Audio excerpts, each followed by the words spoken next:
In heavenly armor we'll enter the land.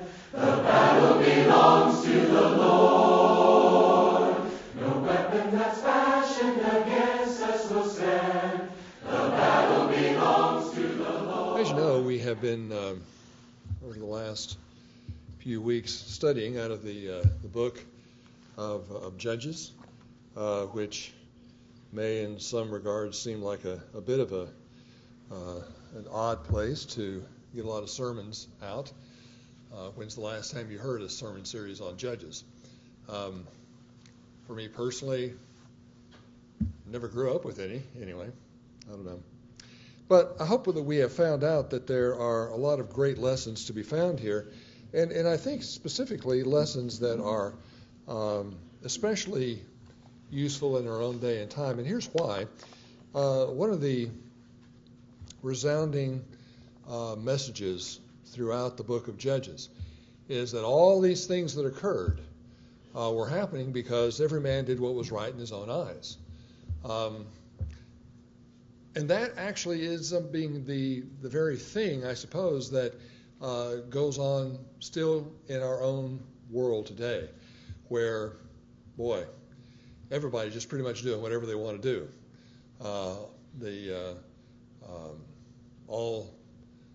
All bounds seem to be broken, and people are doing just pretty much whatever they want. And we end up seeing perhaps a lot of similarities then in the book of Judges, and I think we end up getting perhaps, it's kind of a useful thing sometimes, I think, for us to look at a story, look at history, and in looking at the history, be able to point out, well, if they had done this, and perhaps if they thought a little bit differently that way, or whatever it might be, it's easier for us to take a look at somebody else's situation, whereas sometimes when we're living in the middle of it, sometimes it's not so easy to pick out and say, well, if I could do this or should do that or whatever. And so for that reason, I think the stories that we find in Judges can be very useful to us in a lot of ways. And this evening in particular, we're going to be taking a look at the story, basically, of Micah's image, his graven image, and his idolatry, and what that ended up doing to the world around him in the land of Israel. If you want to turn over to Judges chapter 17, that's where the story begins. And the story starts with a man by the name of Micah who steals some 1,100 pieces of silver from his mother. Already we're starting off kind of doing bad things, right? He starts off by stealing some 1,100 pieces of silver from his mother, and that is obviously a very serious issue. And his mother, in Micah's hearing, ends up hearing, well, I curse whoever it was that stole all this stuff. Well, Micah's thinking to himself, well, okay, I did that. And so he decides to kind of fess up. Micah confesses, well, I'm the one that stole it. And his mother changes her tune all of a sudden for obvious reasons. And because her son has fessed up to what he has done, she dedicates all of that money, the 1,100 pieces of silver, to the Lord, Yahweh. And the reason I want to specify to Yahweh is because, we're going to be talking about graven images, and you may be thinking paganism, but it's not going to be that. In any case, however, Micah does set up a household temple, I guess you could say, on his farm, where he had teraphim already kind of set up to begin with. And if you're wondering what in the world a teraphim happens to be, it's like household idols. And sometimes people would end up perhaps divining the future by them somehow or the other. He also had an ephod. If you're not again familiar with what an ephod might be, an ephod was something that a priest would wear, and particularly it would appear in a lot of my research that it probably had reference to the high priest's garment in particular. You might recall that the high priest of Israel had kind of a pouch on the front called a breastpiece. And that breastpiece had like 12 different gems on it, representing the 12 tribes of Israel. But inside of the breastpiece, that was hanging off the shoulders, by the way, on some cords, inside of it was something known as the Urim and Thummim. And it was particularly by the Urim and Thummim that you could, in fact, divine what God's will happened to be. Now, we don't know exactly how it worked. Some folks have thought that perhaps it might have something to do with like choosing lots, where you would ask God a question and then you would reach in and get one of the stones that would be a yes or a no or something along that line. Others think perhaps that the Urim and Thummim might have been used in some way, like one of the stones of a yes or no might perhaps have glowed, because the word Urim and Thummim actually means something like lights and sparkles kind of thing. And so there's the possibility that maybe that's kind of what it might have done. But the point, at least, is that apparently he had a replica of the ephod, again for the purpose of divination. And he actually went so far as to appoint his own son as a priest. And then he now took the image that his mother had made with the 200 pieces of silver that she had specifically dedicated. She's now set up an idol, not of Baal or Asherah or any of the other gods, but an idol that specifically was to represent the one and only true and living God. Well, clearly this is something that God had not said should be done. In fact, he said it should not be done. The scriptures are very clear that God forbade that. He had not only forbidden images of the Canaanite gods and so forth, but also even of himself personally. You might recall that there was a particular time in Deuteronomy where God went so far as to say, whenever I came to you at Sinai, I want you to notice something. You did not see a single solitary form. And he says, I did that on purpose, so that you wouldn't have anything that you would be able to fashion that looked like me. There's no form at all. So I want you to understand that there is nothing that you should be making as an image of me. You might even recall that the golden calf was not a golden calf of some Egyptian idol or of some Midianite idol or some other pagan sort of a thing, but it was actually specifically the golden calf was supposed to be an image that represented the one and true living God. This happens over and again. People just had a really difficult time in that day and time, and I might add we still do today, don't we? Still have a hard time worshiping the God who is invisible, the God that we cannot see. That's where faith, of course, comes in. But the point, at least, is that here Micah had set up sort of a little bit of a temple. He had some household gods that were used for divination. He also had an ephod that was used for divination. And now he had an image of Yahweh. Boy, big deal. So anyway, all that said, what happens next is that in the ensuing time and so forth, a young Levite from Bethlehem in Judah. And by the way, we find out what this young man's name is kind of toward the end of this story. In Judges chapter 18 and verse 30, we end up finding out that his name is Jonathan. He's the son of Gershom, who is the son of, oddly enough, Moses. Moses' family had not remained faithful. At least this young man had not. He is striking out on his own as a sort of a drifter. And he ends up coming to Micah's house, and he's just kind of basically looking to kind of stay the night perhaps.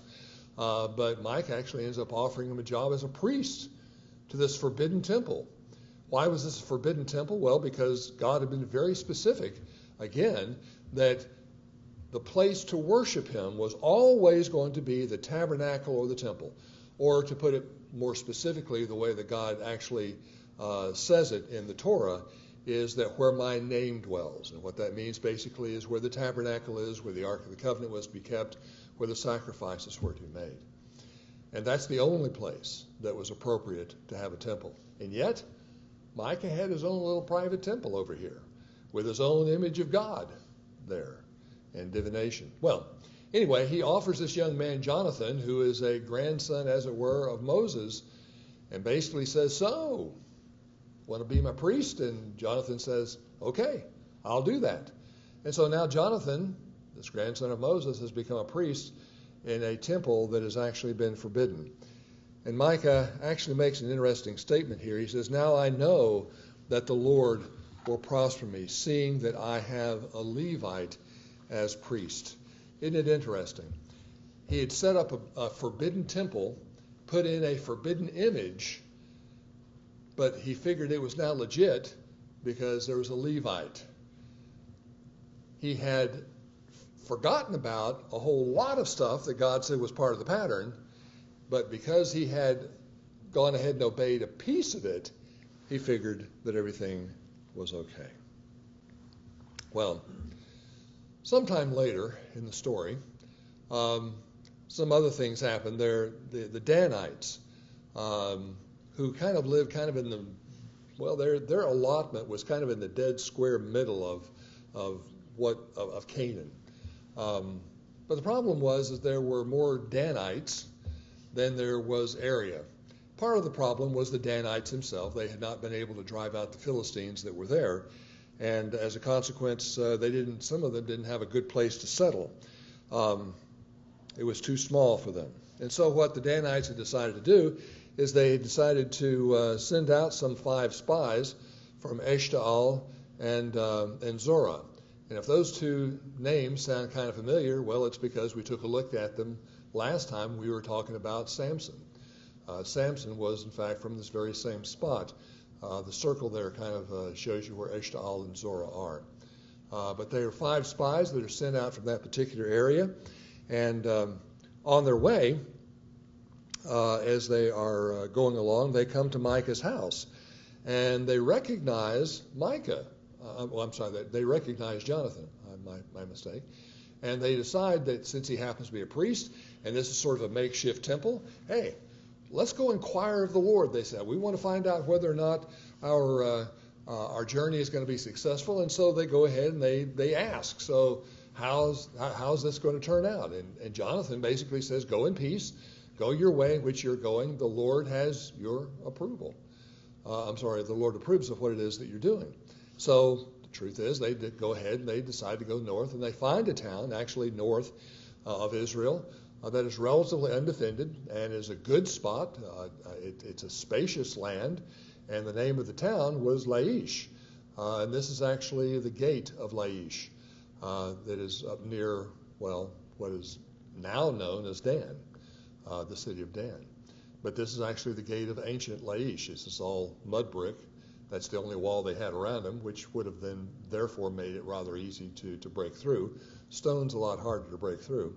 But in any case, the spies come back. They say, we found a great spot to go. Let's just go ahead and take it. And so there are 600 men of the Danites who decide to go down that direction and to take the town of Laish. But on their way, they come to Micah's house once again.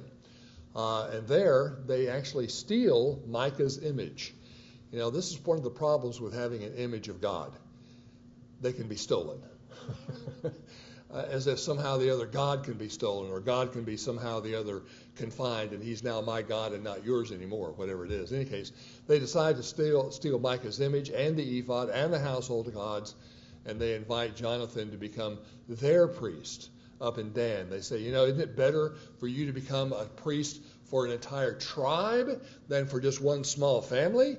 And, the implication is we can pay you a lot more. And so the Levite says, Jonathan says, well, okay, I'm your man. And so he goes along with him. But in the meantime, Micah comes along. Maybe he's coming after work, coming home out from the field, and he finds that basically his temple has now been robbed, as well as his priest. And so he goes chasing after him, but he retreats once the Danites threaten him, because these guys are armed to the teeth. They're going to war, as it were, up to Laish. And so he decides just to kind of back off. So poor Micah is now out his gods. What a shame. Isn't it a good thing that we have a God who cannot be seen, and we do not have idols of him, because wherever we go, there he is. There's not a place in the world we can go where he can't be. Anyway, the Danites easily conquer Laish because they were kind of not roughly, but kind of remotely associated with the Sidonians. Well, Sidon was way too far away to give any help, and so they basically conquered Laish without much of a problem. And they set up the idols, and Jonathan and his sons as being the priests that are there, which, by the way, ends up being the reason why it is that later on Jeroboam ends up setting up an even greater idol in Dan, because they renamed the town of Laish Dan after their patriarchal father. I have no idea why that is there. In any case, here's actually a picture of up in Dan of the temple that is there. I hope that you can see some of it. You can see kind of a metal thing that looks like a great big box, as it were, with horns on it. That's actually that wasn't there initially, but it is to try to indicate where the altar in Dan was for the temple that they ended up setting up there. But what do we learn from the story of Micah's idolatry? Well, I think the very first thing that we end up learning is that idolatry, making an image to worship, is wrong, even if it happens to be an image of the Lord. I think it's crucial to understand. Micah and his mother considered that making an image of God of Israel was perfectly fine. This basically kind of came from the background that, you know what, every other religion around us, they all have their images. We don't. And it's really hard to do that. So why don't we make an image as well? Well, the problem is that it still wasn't right. And once again, it is important to understand that this was not an image of a foreign god. It was an image of the one and only true God. And images, of course, do make things easier for them to direct their worship to God. And possibly that's the very reason why it is they decided to make such an image. Possibly they might have thought, this thing about image worship, I haven't read the Torah. I've heard a rumor that it's not a good idea, but maybe that's what they were thinking. Who knows? They decided to go ahead and do it anyway. But God was really very explicit. As I mentioned before, he says in Exodus chapter 20, verses 4 and 5, "You shall not make for yourself an idol, or any likeness of what is in heaven above, or on the earth beneath, or in the water under the earth. You shall not worship them or serve them." And then in Deuteronomy chapter 4, starting in verse 15, he says, "So watch yourselves carefully, since you did not see any form on the day the Lord spoke to you at Horeb from the midst of the fire, so that you do not act corruptly, and make a graven image for yourself in the form of any figure, the likeness of male or female, the likeness of any kind of animal that's on the earth, the likeness of any winged bird that flies in the sky, the likeness of anything that creeps on the ground, the likeness of any fish that's in the water below the earth." He says, you saw no form, and I did that on purpose so that you would not have any idea what I look like. Because as a matter of fact, what God looks like is probably incomprehensible to us as human beings. The point is, he wanted no images.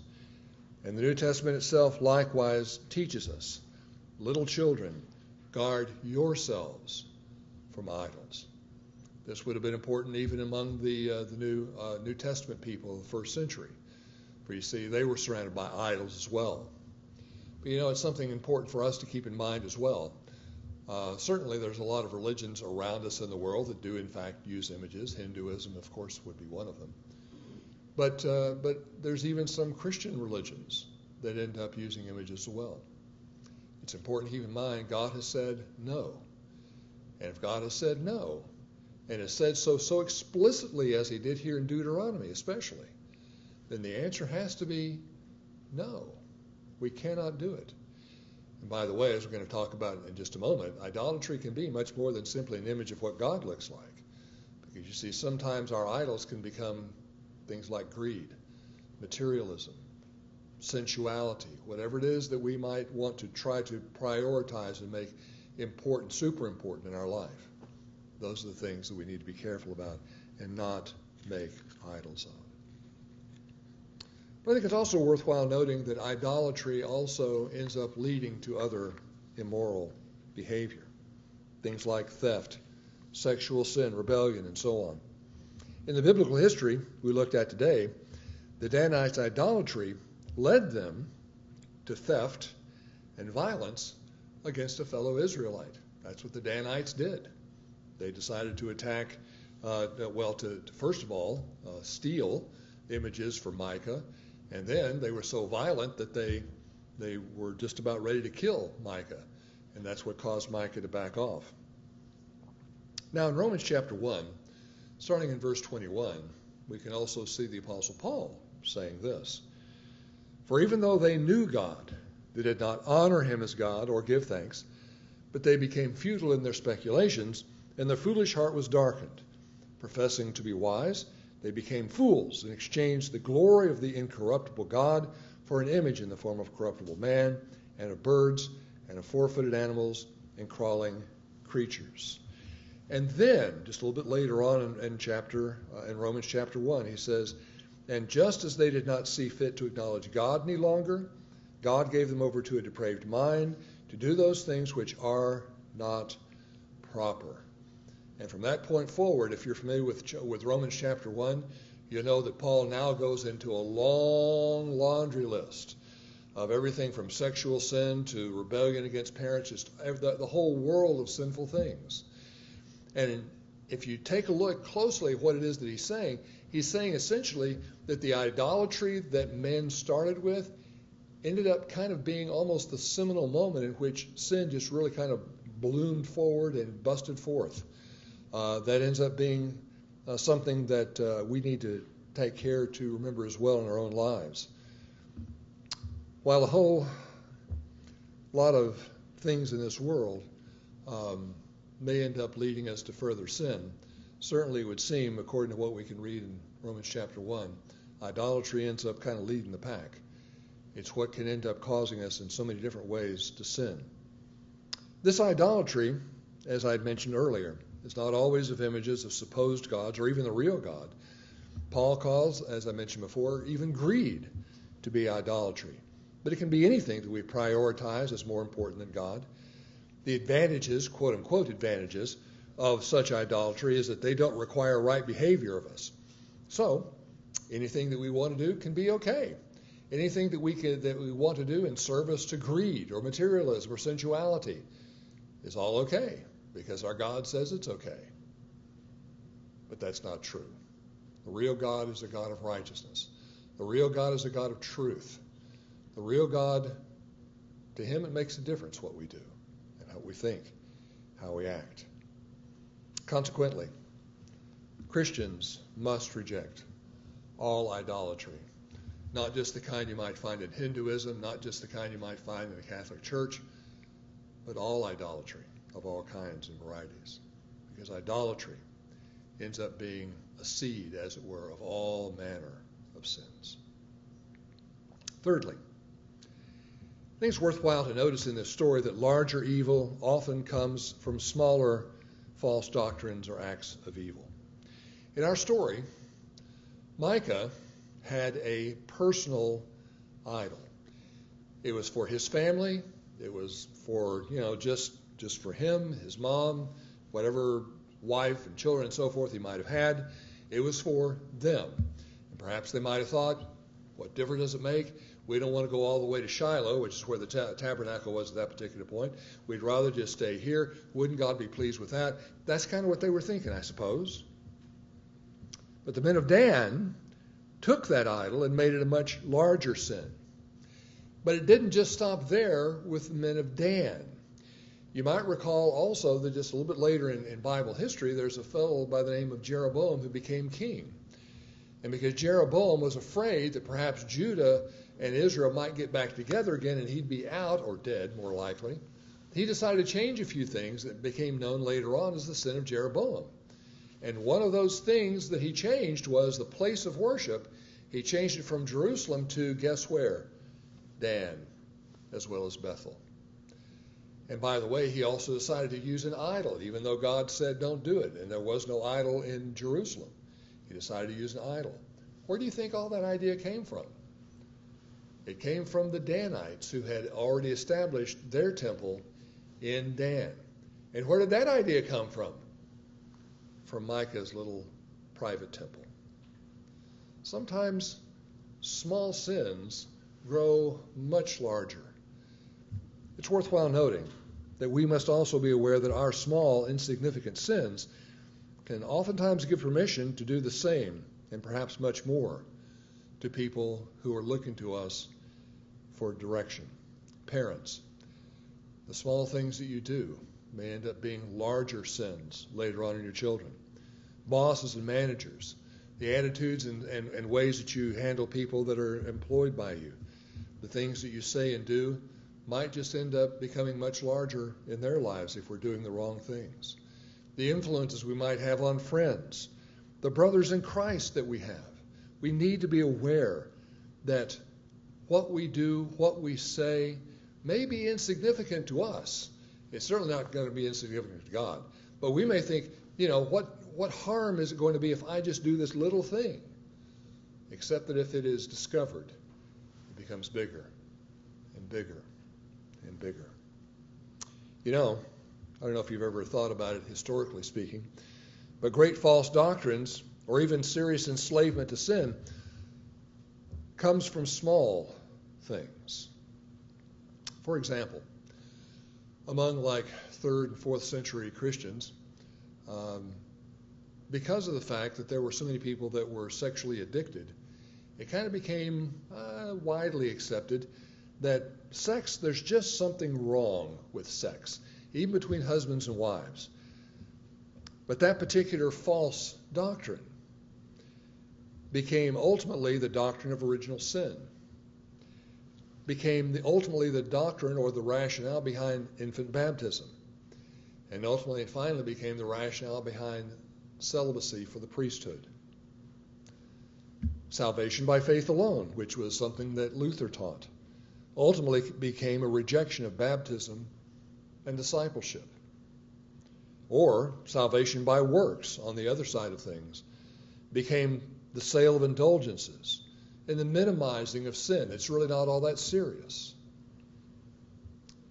Even sometimes small parental sins will bloom into big problems in the children, like alcoholism or addiction to gambling or absence from church services or upside down priorities, all because of the small sins that we commit, and it ends up influencing other people.